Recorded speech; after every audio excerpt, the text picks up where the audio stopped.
বাদামগুলো সাহেব ভাই এদিকে আন ভাই। বাদাম ভাই এদিকে আসেন ভাই বাদাম দিবেন?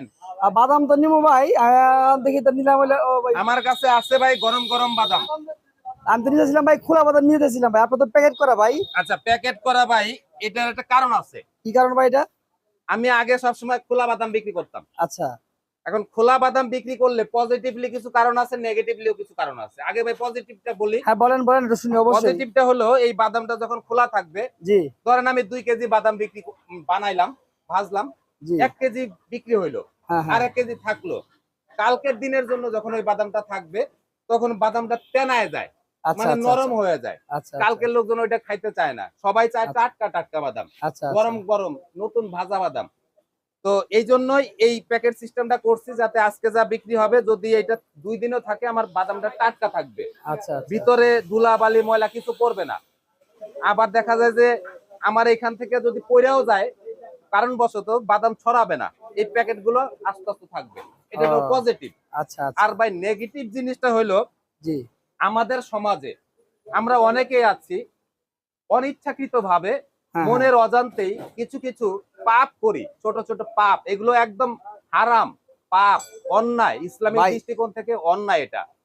তো সেই নেগেটিভ কথাটা হচ্ছে, ধরেন আমি যাই বললাম বাদামালা ভাই আমাকে 10 টাকার বাদাম দেন। হ্যাঁ হ্যাঁ আমি হ্যাঁ যখন 10 টাকার বাদাম মাপবো, আচ্ছা 10 টাকার বাদাম মাপতে মাপতে 10টা বাদাম ফাও খাইয়া ফেলে না এটা ঠিক আছে ভাই। মনের অজান্তে। জি এটা ঠিক আছে এটা কথা। আমি আপনি আমরা সবাই কিন্তু কম বেশি জি খাই, জি জি তবে সেটা কিন্তু অন্যায়, পাপ। জি এটা অন্যের হক মেরে খাওয়া হচ্ছে।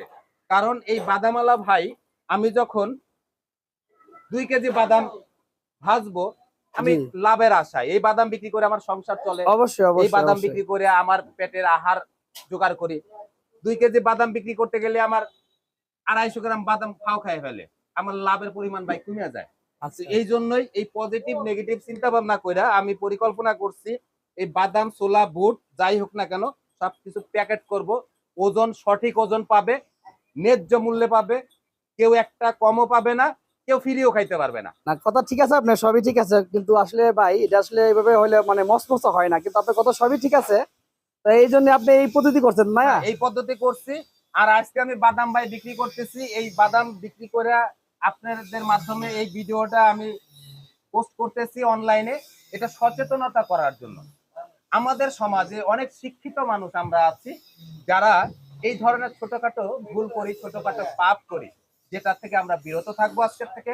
কারণ 10 টাকার বাদাম কিনতে গিয়ে 10টা বাদাম যেন ফাও না খাই। ইনশাল্লাহ ইনশাল্লাহ। 1 প্যাকেট দিব, এই যে আলহামদুলিল্লাহ আমার এক ভাই তিনি 1 প্যাকেট বাদাম কিনলো।